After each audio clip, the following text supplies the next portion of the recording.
Cumprimento a igreja com a paz do Senhor, em nome de Jesus, amém. Como sempre faço, gosto de perguntar como foi a semana dos irmãos. Alguns tiveram uma semana mais difícil, outras umas semanas menos, mas se estamos hoje aqui, pela graça de Deus, temos muito que agradecer, né? Temos aí nosso irmão que está internado, a igreja orando por ele. Se Deus quiser, logo ele estará aqui em comunhão conosco, em nome de Jesus.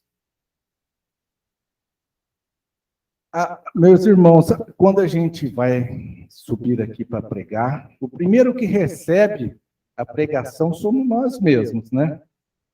É quem vai pregar. Então, a pregação serve para a gente. Aliás, a pregação serve para todos nós. Ela não é feita para uma pessoa específica. Ela serve para todos. E eu gosto de escolher um título para a gente ter um centro para a gente poder estar meditando. Eu pensei no seguinte título em relação a esta mensagem. Eu primeiro pensei, não deixe se esvaziar do Espírito. Aí eu vi que tinha relação, não deixe o Espírito se entristecer, não deixe o Espírito se apagar. Então, qualquer um desses seria um título. Pediria aos irmãos que abrissem suas Bíblias em Jó, capítulo 31, e depois nós vamos ler duas passagens. A minha versão aqui é a versão Corrigida Fiel, Almeida Corrigida Fiel. Eu gostei dessa versão porque nesse texto, especificamente, dependendo da versão, cria-se um pouquinho de dificuldade de entendimento. Mas ela aqui, ela foi bem clara. Veja o versículo 27. Acompanhe, do capítulo 31 de Jó. E o meu coração se deixou enganar em oculto, e a minha boca beijou a minha mão. Também isto seria delito à punição de juízes, pois assim negaria a Deus que está lá em cima. Amém? A segunda leitura está no livro de Samuel. No livro de Samuel, capítulo 2, versículo 30. Diz, o Senhor Deus de Israel, na verdade tinha falado eu, que a tua casa e a casa de teu pai andariam diante de mim perpetuamente.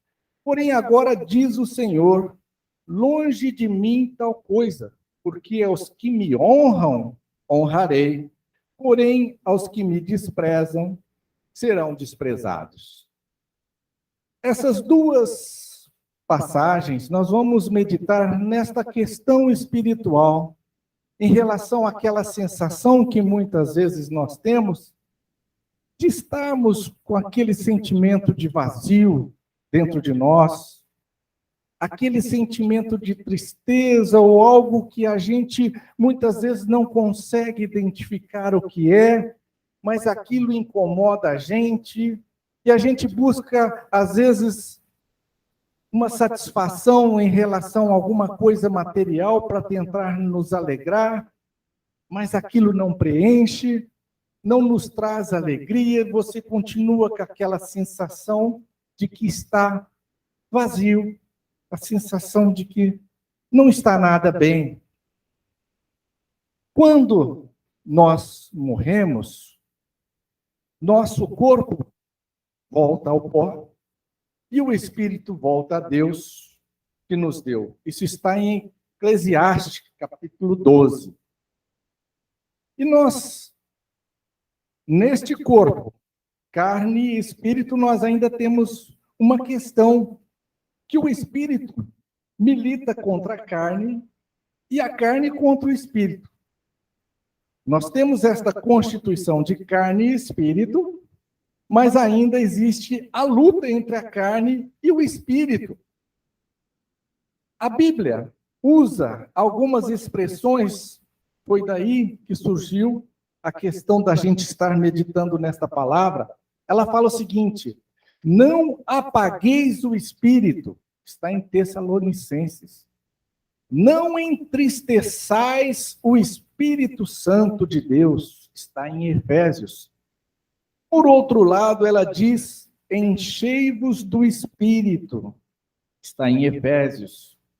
Então, vemos então que o Espírito, de acordo com as nossas ações, atitudes, pensamentos, ele vai ou se entristecer, ou se alegrar. Ou ele vai se apagando, ou ele vai se tornar mais uma chama mais ardente.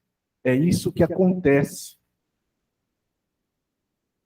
Como cuidaremos deste espírito para que ele não se apague, para que ele não se entristeça? Pensando nisso, nós observando os dois aspectos, o físico, como nós cuidamos do nosso corpo físico? Nós temos uma boa alimentação, fazermos exercício físico, viu, menino? E exames preventivos. Já vemos que esse cuidado com o corpo já é um pouquinho difícil, né? Muitas vezes a gente não se alimenta direito, a gente não faz exercício físico, exame preventivo nem pensar. A gente vai ao médico quando a gente está sentindo uma dor. A gente não faz, não tem esse costume. Muitas das vezes, quando a gente tem dinheiro, a gente procura cuidar um pouquinho mais da estética, né? Olha no espelho, quer cuidar do cabelo, quer pôr um botox, não é isso, Melim? Quando os sinais vão aparecendo, você põe um botox se tiver dinheiro para diminuir, e a gente tenta cuidar daquilo que vê, e ainda é difícil. Mas e a questão espiritual? Aquilo que está lá dentro, o que a gente não vê, como que a gente faz? Porque, na realidade, o espírito é o que vivifica, é o que dá vida. A carne de nada serve. Isso está em João, capítulo 6, versículo 63. Bom, retomando a nossa meditação em Jó, ele diz que o coração se deixou enganar. E o que ele fez? Beijou, a boca dele beijou a mão dele, a própria boca beijou a mão. Ele mesmo beijou a mão dele, em resumo. E por que que ele fez isso? Porque o coração dele levou ele ao engano. Beijar a mão é uma expressão um tanto assim estranha, não é? Ele beijou a própria mão. Mas quando a gente começa a pensar numa tradição, algo antigo que tem, um costume antigo de beijar a mão, né? O gesto de beijar a mão é um sentido de honrar alguém. Isso aí era muito comum entre os súditos que beijavam a mão dos reis em determinada ocasião, entre os membros da igreja que beijavam a mão do bispo, do papa, especialmente na religião católica. É um costume antigo. Muitas famílias, né, mais antigas tinham esse costume, principalmente de roça, né? De tomar a benção da pai, da mãe, do avô, e às vezes do tio beijando a mão. Eu fazia isso com os meus pais, eu gostava de fazer isso com meus pais. Talvez por ver o gesto do nosso irmão Davi, né, que fazia isso, e fazia sentido, porque o primeiro mandamento que temos na Bíblia, com promessa, é honrar pai e mãe. Filhos, temos que honrar pai e mãe, para que as nossas vidas se prolonguem. Esse é o primeiro mandamento. E traz uma felicidade muito grande para a gente quando os filhos vêm nos cumprimentar, beijando a mão da gente. Eu gosto demais disso, viu? Me traz uma alegria, uma sensação. É muito bom. E o que acontece aqui em Jó? Jó, então, ele usou essa expressão, beijar a própria mão, no sentido de que ele estava dando honra a quem? Quando você está beijando a sua própria mão, você está se honrando, você está se exaltando, você está sendo egoísta, você está se exaltando. E por que faz isso? Ele esclarece, faz isso porque o coração te levou ao engano.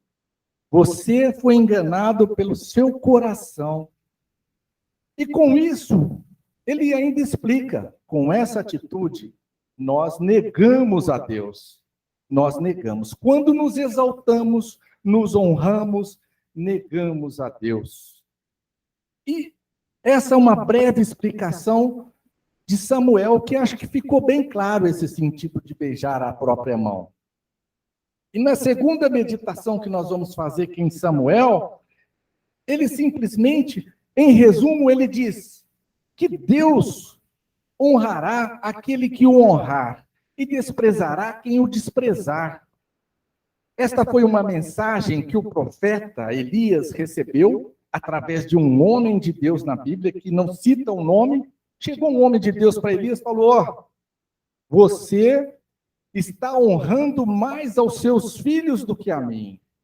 E, aliás, os filhos dele tinham comportamentos horríveis, simplesmente comportamentos destruidores da crença, do que ele propunha como sacerdote, porque Elias era o responsável de fazer o sacrifício e cuidar, e os filhos estavam desonrando ele com as atitudes, mas Elias honrava os filhos mais do que a Deus. Então Deus manda um profeta lá e diz para ele: olha, não vou estar mais com vocês, não vou estar mais na sua casa, porque vocês têm me desonrado, vocês estão honrando mais ao filho que faz coisas erradas do que a mim mesmo. Então aqui a gente observa a importância que Deus dá em ser honrado. E nós precisamos, então, de estar em mente em fazer esta honra a Deus. Porque quando não honramos a Deus, a gente vai caminhando, vamos deixando de honrar a Deus com as nossas atitudes, o Espírito Santo que habita em nós, ele vai se esvaziando, vai se apagando, vai chegando um momento que a nossa consciência vai ficando cauterizada. A gente já não faz questão de fazer nada certo, porque acha que está fazendo errado, está certo. Não tem ninguém que nos acuse. O Espírito Santo já não nos aponta mais os nossos erros, de tanto cometer coisas erradas, de tanto deixar de honrar a Deus. Isso acontece e é simples, mas como que nós desonramos a Deus? Como que nós desonramos os nossos pais? Nós desonramos os nossos pais quando nós envergonhamos os nossos pais. Qualquer atitude que envergonhe os nossos pais, desonram os nossos pais. Quando desobedecemos os nossos pais, nós desonramos os nossos pais. E a Deus? É a mesma coisa. As nossas atitudes que podem envergonhar a Deus, as nossas ações, os nossos pensamentos, a nossa desobediência, desonram a Deus. Portanto, é simples da gente saber. A gente tem o Espírito que nos aponta quando a gente está sendo desonroso com as nossas ações. Penso que todos têm aquele sentimento de percepção da desonra. Mas como que nós devemos honrar a Deus? Será que nós devemos honrar a Deus em parte? Não. A honra a Deus é com tudo que nós temos, tudo. Com o que nós somos e com o que nós temos. A honra a Deus deve ser completa. Honrar a Deus com os nossos corpos, como em sacrifício vivo, santo e agradável a Deus, que é o nosso culto racional. Isso está em Romanos, afastando de toda impureza e malícia. outra forma de honrarmos a Deus, que ela parece simples, mas eu estou vendo que não é tão simples, porque às vezes a gente sente isso na própria pessoa. Eu sinto isso, o de estar presente aos cultos de adoração. A Bíblia fala, não deixemos de congregar como é costume de alguns. Então nós deixamos de honrar a Deus com nossas presenças no culto de adoração. Nós estamos desonrando a Deus. Muitas vezes falta o desejo da gente estar presente nos cultos.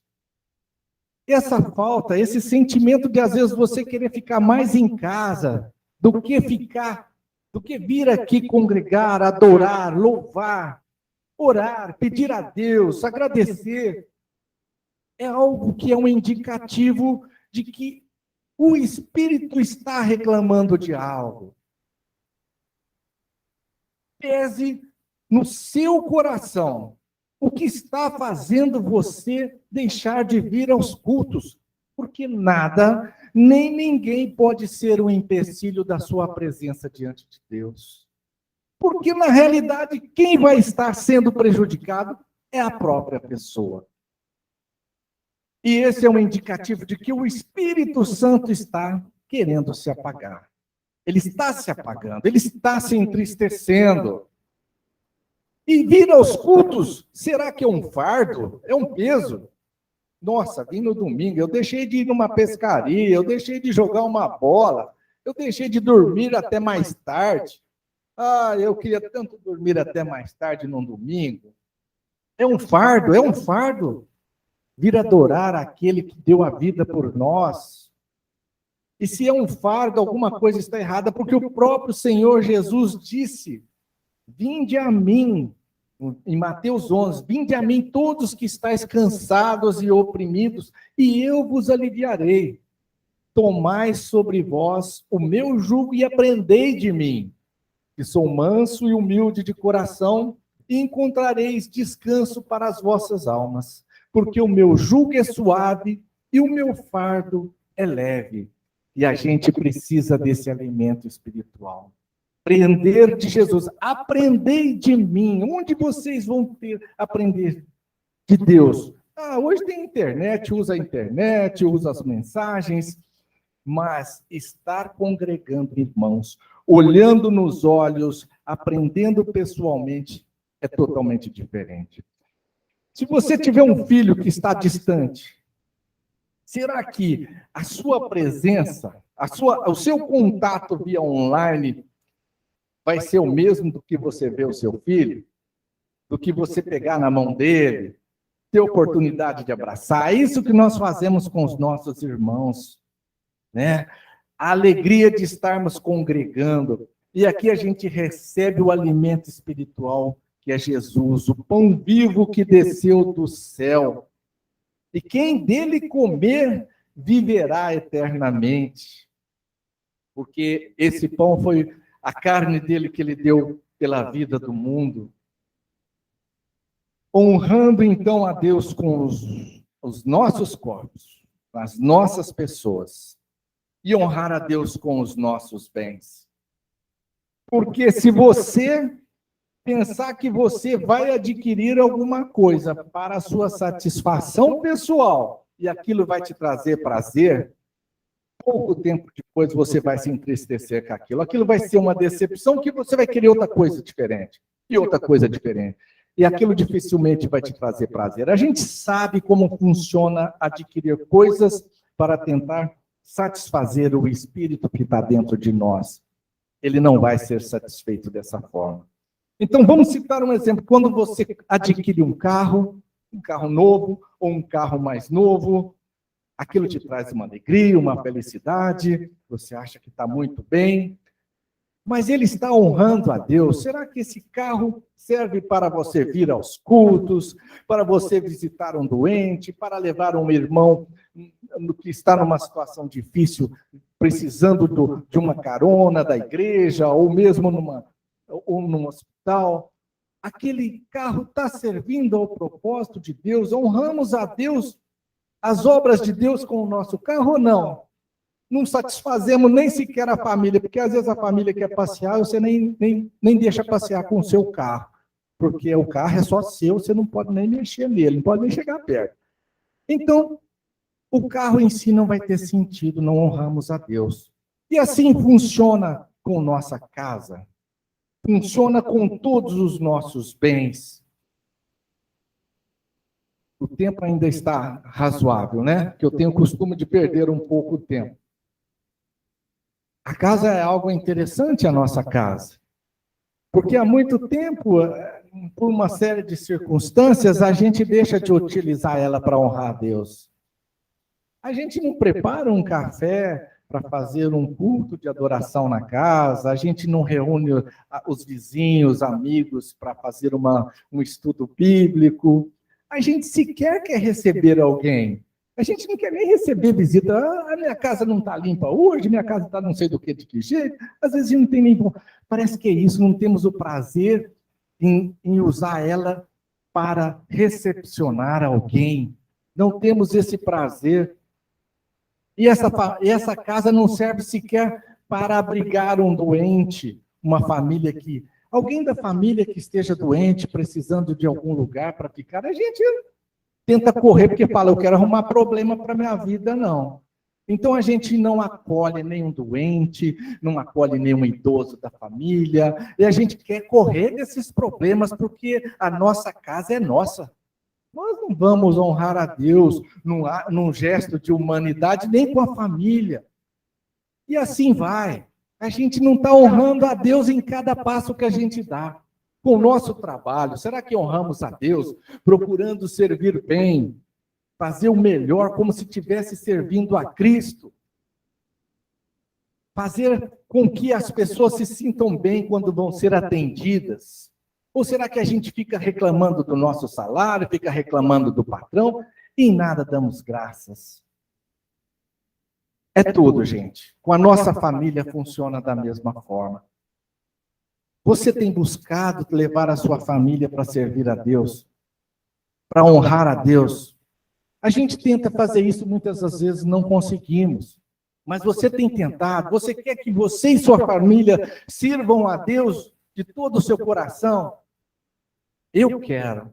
A gente busca isso, a gente procura honrar a Deus. Muitas coisas fogem das nossas mãos nesse sentido. Mas a gente quer isso, a gente busca isso. A gente se alegra, procura-se. A alegria de ter a família reunida servindo a Deus é algo fantástico. E a gente honra a nossa família, amando a nossa esposa, os nossos filhos, respeitando, tratando bem, com carinho, com amor, buscando atender às necessidades do nosso cônjuge, dos nossos filhos, ou a gente só pensa na gente, dentro de casa? Se a gente pensar só na gente, beijar só a nossa mão, nós vamos criar problema de relacionamento que vai ser uma tragédia no futuro. Uma tragédia em relação ao cônjuge, uma tragédia em relação aos filhos. Por isso é tão simples a ordem de Deus. Honremos a Deus com tudo. Com nossa família, com tudo que temos. Não é? Muitas vezes a gente vê pessoas que têm tudo, têm casas, têm de tudo, têm dinheiro, têm tudo, mas não vive bem com a família, está procurando tirar a própria vida. Se você vai conversar com ela, só sai podridão. Parece um sepulcro caiado, porque só sai coisas ruins. Não reflete o espírito que está dentro, porque não tem esse espírito. O espírito não está alegre, está entristecido, está se apagando, às vezes é um zumbi, é um morto-vivo, porque não tem nada de Deus dentro de si. Lembrando sempre, irmãos, que nada material pode superar essa satisfação que é servir a Deus com o nosso coração. Para já finalizar, que o nosso irmão já chegou aqui, que tenhamos uma vida abundante em Cristo, porque Cristo quer nos dar uma vida abundante, aqui na terra mesmo. E Ele quer nos dar uma eternidade maravilhosa no lugar onde não haverá choro, não haverá tristeza. É isso que Ele nos quer. E ele pede que honremos a ele, que nos enchamos, essa palavra também ficou difícil agora, que nos enchamos de seu Santo Espírito, que ele transborde em nós. E por final, fica a mensagem da nossa meditação. Deixemos de beijar as nossas próprias mãos e honremos a Deus com tudo que temos. Em nome de Jesus. Amém.